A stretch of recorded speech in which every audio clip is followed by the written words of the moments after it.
CM Dhami के 3 साल का कार्यकाल आज पूरा हुआ।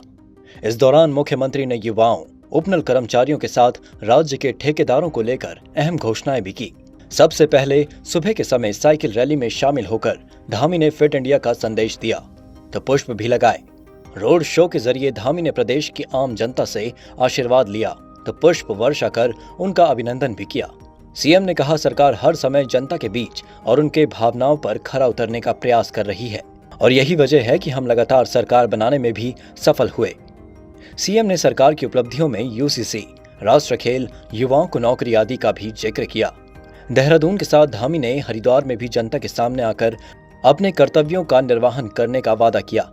आज के खास दिन पर वहां लोगों के लिए बहुउद्देश्य शिविर के साथ मेडिकल कैंप का आयोजन भी किया। भारतीय जनता पार्टी की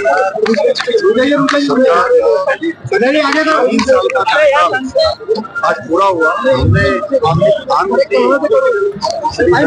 के नेतृत्व में अपना दृष्टि पत्र देश की जनता के सामने रखा था। अनेक चुनौतियों, अनेक प्रकार की परेशानियों को सामना करते हुए हमने अभी तक अपने दृष्टि पत्र का 70% भाग पूरा कर लिया है और जो बचा हुआ भाग है 30% का, और भी आने वाले समय में पूरा करेंगे। उत्तराखंड की जन अपेक्षाएं, माताओं, बहनों के, नौजवानों के विश्वास को आगे बढ़ाते हुए उत्तराखंड देश का श्रेष्ठ राज्य बने और हमारे आदरणीय प्रधानमंत्री जी का जो उनके मुख से बाबा केदार के धाम में निकले हुए शब्द, ये दशक उत्तराखंड का दशक होगा। हम इस दशक को उत्तराखंड का दशक बनाने का संकल्प लेते हुए आगे बढ़ेंगे। ने 3 महत्वपूर्ण घोषणाएं की हैं। उसमें जो पहली घोषणा है वो युवाओं के लिए प्रदेश के जो परीक्षा की तैयारी कर रहे हैं ग्रेजुएशन के बाद या जो स्किल डेवलपमेंट में कुछ करना चाहते हैं, उसके लिए उन्होंने कहा कि एक उच्च स्तरीय समिति बनाएंगे जो इस तरह के दिशा निर्देश तय करेगी कि ऐसे बच्चे जो परीक्षाओं की तैयारी कर रहे हैं उनको हम क्या आर्थिक सहायता उपलब्ध कराएं ताकि उनको अपनी तैयारी में सहायता मिल सके। साथ ही साथ एक पोर्टल बनाया जाए जो स्किल डेवलपमेंट से संबंधित काम करेगा, उनको मंच प्रदान करेगा।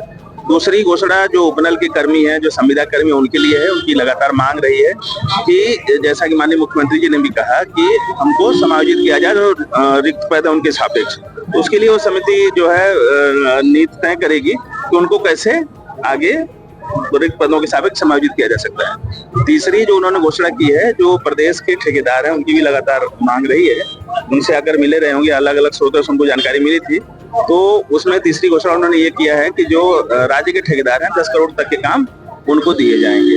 तो सूचना विभाग के द्वारा जो कार्यक्रम तय किए गए हैं तो हमारे 3 कार्यक्रम थे, जिसमें विकास पुस्तिका का विमोचन था, जिसमें सरकार की योजनाएं और उपलब्धियां हैं।